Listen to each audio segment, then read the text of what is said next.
Namaskar viewers, hello and welcome to Sansad TV. I am Tina Jha, you're watching Perspective. Prime Minister Narendra Modi unveiled the National Logistics Policy on Friday, aimed at promoting seamless movement of goods and enhancing the competitiveness of the industry. The policy holds a lot of hope in terms of reforming the logistics sector in India. It's expected to bring down the logistics cost, which currently is quite high in India compared to other developed countries. And it also aims to make India a global logistics hub with enhanced economic activity.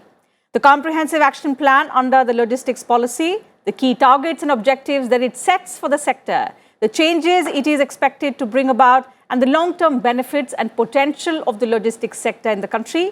These are some aspects that we will get perspectives on from distinguished panelists who are joining us on the program. Pleased to welcome with me in the studio Mr. Deepak Dash. He's a senior journalist. And joining us virtually are two special guests again. Lieutenant General Balbir Singh Sandhu, retired, former Director General, Supplies and Transport, Ministry of Defence. And Mr. Bharat Joshi, CEO, J Curve Ventures and Director, ACTL. Thank you, gentlemen, for joining me on the program today. Mr. Dash, let me begin the program today with you. You know, it's been a much-awaited policy. 2020 is when the Finance Minister announced it in her budget speech. So to begin with, take us through some of its key objectives that will give a fillip to the logistics sector in India. I think today what Prime Minister said is much more important than everyone is referring to 2020 Finance Minister speech. He said it's actually an idea that started from the time he was in Gujarat, and then he also said that this is the low hanging fruit which can easily bring result. And one important thing that he said, that don't think that this is a plan that started overnight. It has been in systemic changes have been done, whether you look at DFC, dedicated freight corridor, Bharatmala, Sagarmala, all infrastructure projects, and on the top of that, ease of doing business, ranking, competition among states. So actually, it's a plan that has been well thought out, and it took some time. That's what Prime Minister also said, that the focus is not to just make a plan, but also to see how the policy performs. That's what he said, that policy plus performance is progress. Absolutely. I think that's a very important point. So this logistics policy that we have largely deals with all the segments that we had till this time. Every department was doing on its own. There was problem with traceability of items. What he talked about, traceability of your own products. 2-3 things. These are like major things. First is that the infrastructure has been improvised or augmented in a big way. So all these new terminals or existing terminals, which will now be named as logistic terminal and port and terminals. So there you will have all integrated services. It's not like at each terminal will have at least more than one transport network, like road, rail, or at least road, rail, and waterways. So what will happen? There will be seamless transport or seamless transfer of cargo. What you rightly said, that will bring down the cost. Then mechanized way of handling all the cargo rather than which was been manual, so the cost was going up. And third thing that I think in the speech it was not mentioned, but what I understand in the policy is that if you see earlier the cargo used to move from one place to other again and again, repetitive movement of cargo without adding any value. But that's primarily because you have supply coming from one place, then storage happening at some other place, then again it is going back to some other place for clearance, again coming back. So this repetitive transfer of cargo will be completely done away with, because all the clearances will happen at these terminals or cargo hubs, whether those are built by railways, road transport ministry, or by shipping ministry. So overall, if you see the entire cost, unnecessary cost, that will be coming down. So first thing is that the infrastructure will be augmented, it will be developed, it will be seamless. Second, the processing will be completely paperless. So the unnecessary hurdle that businessmen had to face, or the trade people in the trade had to face, that will completely get eliminated. And third thing that I told you, this repetitive transfer of cargo. If these three things happen, we can bring down this logistic cost almost by 4%. Absolutely. So since you mentioned reducing logistics cost, let me bring in Mr. Bharat Joshi into the discussion and understand his viewpoint. Mr. Joshi, perhaps reducing logistics cost looks like the primary objective of the policy. It's been a huge concern for India because our logistic cost is in double digits. If we compare ourselves to other developed countries, it's quite a difference. And now our aim is to bring it down to single digits. How do you see this policy, which aims at, making the entire procedure seamless, bringing down the cost significantly? Thank you, ma'am, for this opportunity given to me to share my views on this momentous occasion. You have asked a very incisive and very profound question, because logistics cost is indeed symptomatic of so much more. It is essentially the outcome of the inflationary pressures on logistics spend because of waste, or because of a lack of coordination, or suboptimal infrastructure, and so much more. But I'll come to that in a moment. But first, I just want to take a moment to recognize that this is essentially a journey, even getting to this very far-reaching NLP, or this National Logistics Policy, which has been the outcome of very sustained stakeholder consultations, studies, and very many moving parts in the form of further reform that essentially incrementally and cumulatively add up to the NLP. Now, under the dynamic leadership of the Honorable Prime Minister, the logistics sector has made excellent progress in the recent years. The PM Gati Shakti master plan launched by Prime Minister is a major initiative for the growth of the logistics sector, and with the NLP, this will only be enhanced further. Now, why is this important? It's important because the NLP directly boosts not only logistics, but every other sector, whether products or services. And this very directly ties into the Atmanirbhar Bharat program, which essentially is integrating India amongst GVCs, global value chains and regional value chains.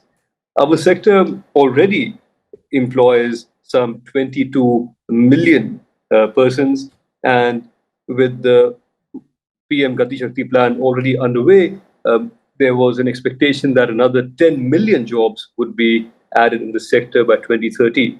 Now, with the NLP, we expect an additional, a further 6 million jobs by 2030. So the employability, or the employment base of logistics alone, will almost double in the next 8 years.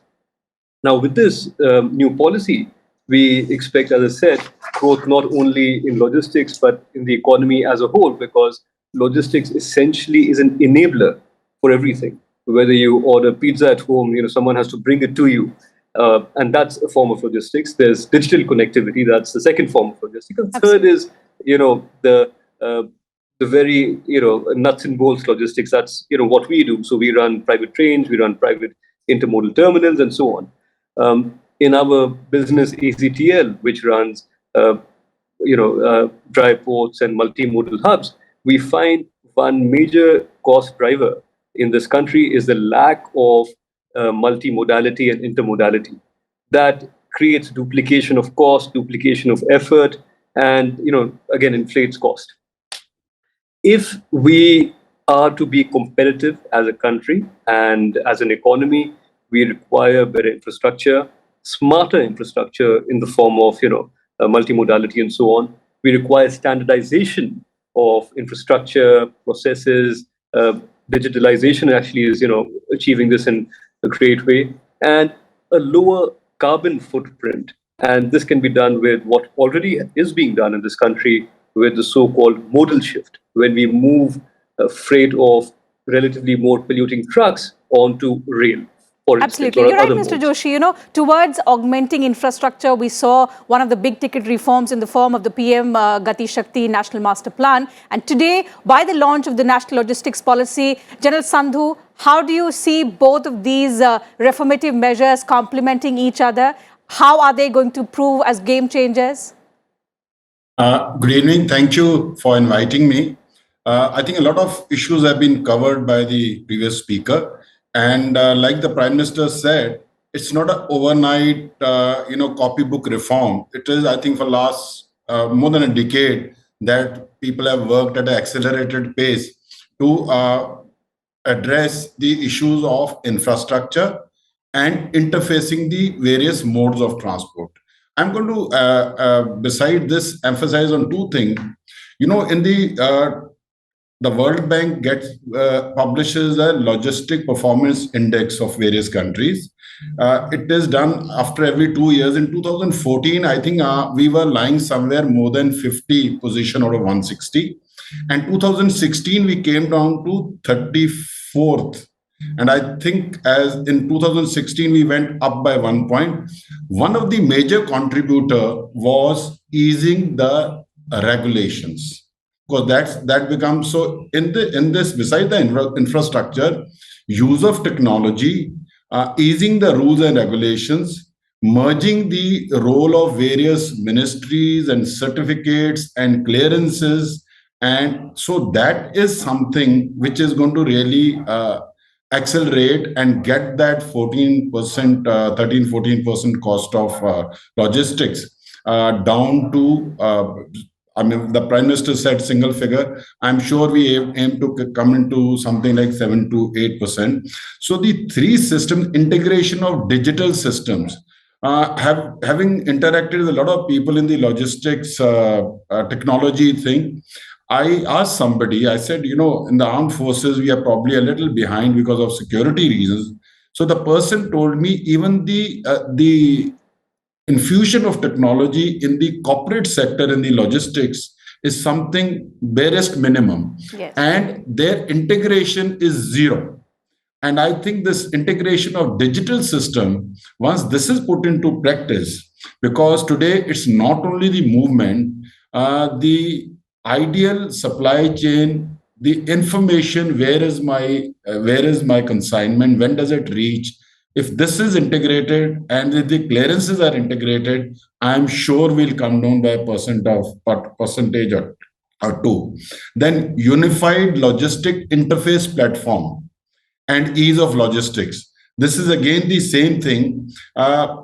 Once this is effectively integrated, and I don't find there'll be any any problems in states and the central government, because this is an enabling policy. It is not a policy which is going to force people to do something. Absolutely. Everybody is going to run to use these facilities because it benefits an individual stakeholder in logistics, both as well as the person who's Absolutely. who's You're right. Integration and making the entire procedure seamless are, of course, the two big positives of both of these policies. The Gati Shakti Master Plan and the NLP, both of which are going to complement each other. But Mr. Joshi, logistics and connectivity also play a key role in investments in every sector. So now, with all of these becoming simpler, the entire procedure becoming integrated, what kind of change and impact do you see on the flow of investment, both domestically as well as foreign investors?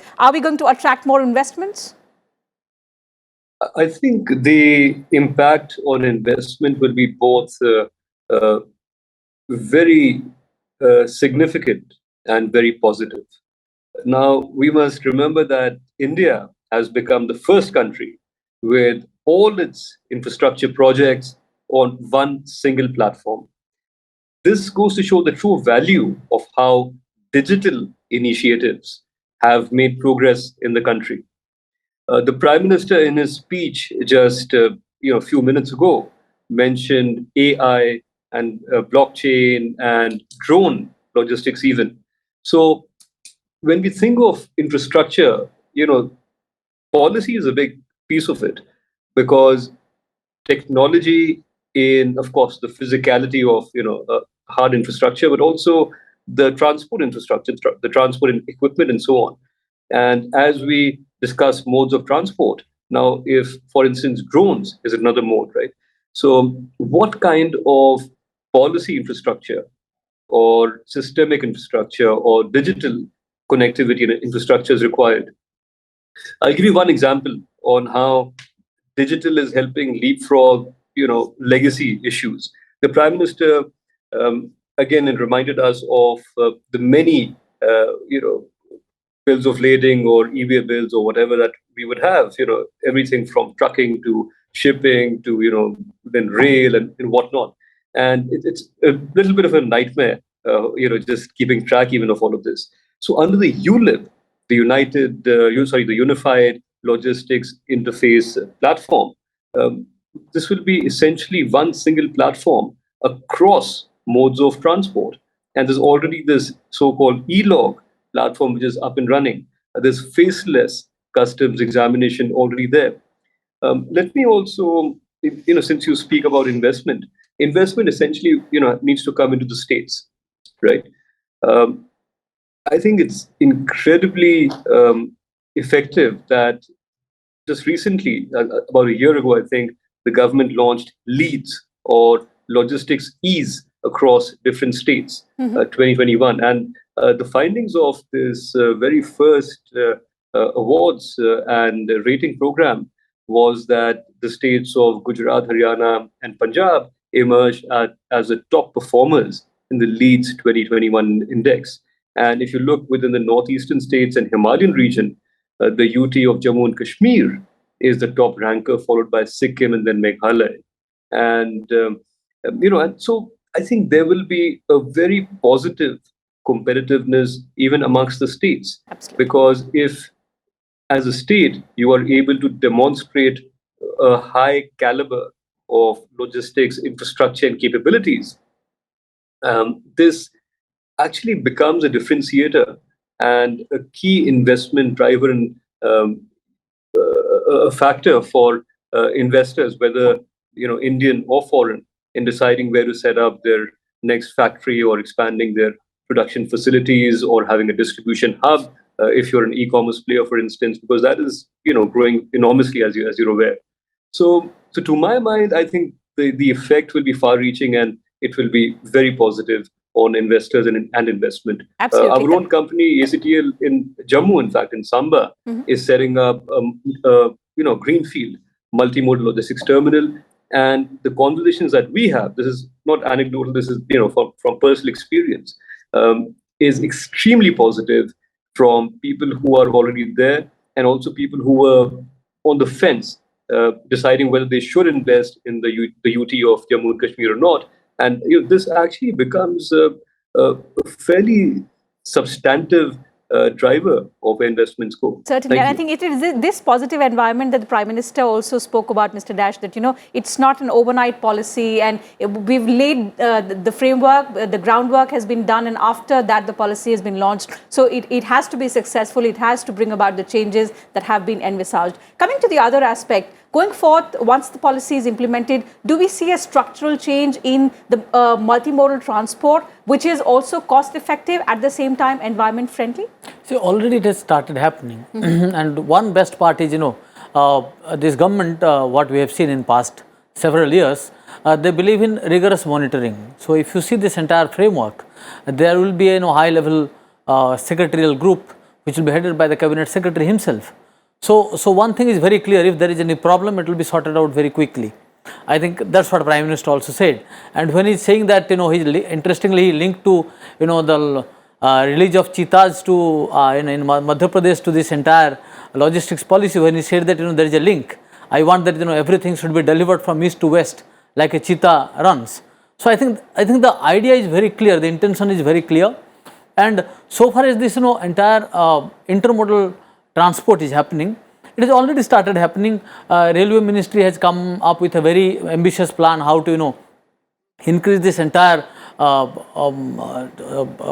the entire share of cargo to almost like 40 to 45% by 2030. So if you see in past 4 or 5 years, whether it is shipping ministry, whether it is railway ministry, road transport ministry, everyone has come together, and I think there will not be challenge. And about challenges, Prime Minister also said that I expect that traders, whatever problem you face, we are ready to change it. I think one more most interesting part I think we should also discuss about is when PM says that this is the lowest hanging fruit, to make India more competitive among the entire world. He said the world is now looking at us with a lot of hope, and we should be ready for a bigger competition. And he even gave a call that come, we are ready. I think that is the call that industry needs to take. That's the all the ministries they need to take. They must break those bureaucratic barriers, thinking that this is not my area, that is not my area. I think with the cabinet secretary heading this entire monitoring committee, holding reviews, whatever problem will come, I think in all probability those will be sorted out very quickly. And as you know, one of the speakers said about ULIP. There also the Prime Minister made a very interesting statement. He said ULIP, no, it's ULIP. You take the leap. I think everyone will come together. It's a win-win situation for everyone, for traders, for government to get more money, and also I think one human face that he talked about the truck drivers, about the agriculture products which get waste. So once you have these integrated facilities, the hubs where you have cold chains, cold storage facilities, seamless transport from road to rail or road to shipping. So entire all these probabilities these are very high. Absolutely. So when you talk about the Prime Minister calling on the industry to take the lead, General Sandhu, I want to come to you. Given our experience, although in the last few years, definitely there have been measures towards ease of doing business, towards simplifying things for the industry leaders. But do you see any roadblocks, any hurdles still when it comes to effective implementation of policies like these which are reformative? Because given our federal structure, there is a lot of coordination required between of course, the center and the states, and also between the various departments. How will we ensure seamless coordination to ensure that such policies become successful? Like I said earlier, logistics is one field, despite Corona and others, which has always been growing at a fairly much better pace than other things. I personally find no problem between the center and the states, because it's already a done thing that transition, seamless movement, transition, rules, regulations already there. But I think probably within the various ministries, we, having worked in the government at times, are used to the habit of referring back to play safe, because after all, everything has an implication. But the way we getting transformed in terms of use of technology, there'll be the single most factor which can ensure that these impediments don't come our way. I want to bring out another point where we have a challenge as a country is modal mix. Waterways and sea are the cheapest mode of transport for massive movement. Yes. In our case, we have 64% moving by road, 17% by rail, only 7% by sea. And when you compare it with developed economies and even China, it is the reverse. We probably, being a peninsular country, and I think a lot of waterways, inland waterways are being developed, we probably will be able to cut cost if we are able to increase major movement of steel, food grains, cement, etc., to waterways and sea. That is one challenge which I hope, and I see a lot of that happening in terms of we've seen waterways. In fact, Northeast for the first time moved, so the country moved the food grains to Agartala, I think last year, by sea, via Bangladesh port, Chittagong. Absolutely, you're right. Waterways is one area where there is immense potential and there is immense scope for us to improve, and perhaps we should shift our energy to that side if we want to compare ourselves to the developed countries, as the Prime Minister says. Mr. Bharat Joshi, time is running out. Very quickly, some of the stumbling roadblocks that you can cite that will help us improve. I think the roadblocks really are legacy issues, and these include the lack of intermodal terminals, suboptimal fleet size, lack of skilled manpower, packaging and warehousing losses, regulatory silos. These were things of the past. Going forward, I find both reforms as well as implementation to be very swift and very true to the spirit of the reform. Just one last point. Since the pandemic, we've seen supply chains come center stage, especially resilient supply chains, whether it's a business continuity, food security, energy security, or vaccine supply chains, and so on. So I think these policies just further respond to not only the business end of it, but also how we can future-proof our nation and our economy. Thank you. Absolutely. And I think going forth, all of these challenges, all of these hurdles are something that we'll all have to take on together, because at the end, as Prime Minister Narendra Modi said, which Indian does not want to be a resident of a developed nation? He's given this call to make India a developed country in the next 25 years, that is by 2047. And this efficient logistics ecosystem is something that will prove to be a catalyst towards our progress. So this is something towards which all stakeholders will have to work together in tandem. That having been said, I'll have to wind up the program. Thank you once again to all my guests for joining me on the program today, sharing your thoughts, your views with us and our viewers. Absolute pleasure to have all three of you on this edition of Perspective today. So that's it from us on the program today, viewers. Thank you for your time as well. I'll see you same time tomorrow. In fact, I'll see you same time on Monday now. Until then, you take good care of yourselves and keep watching Sansad TV.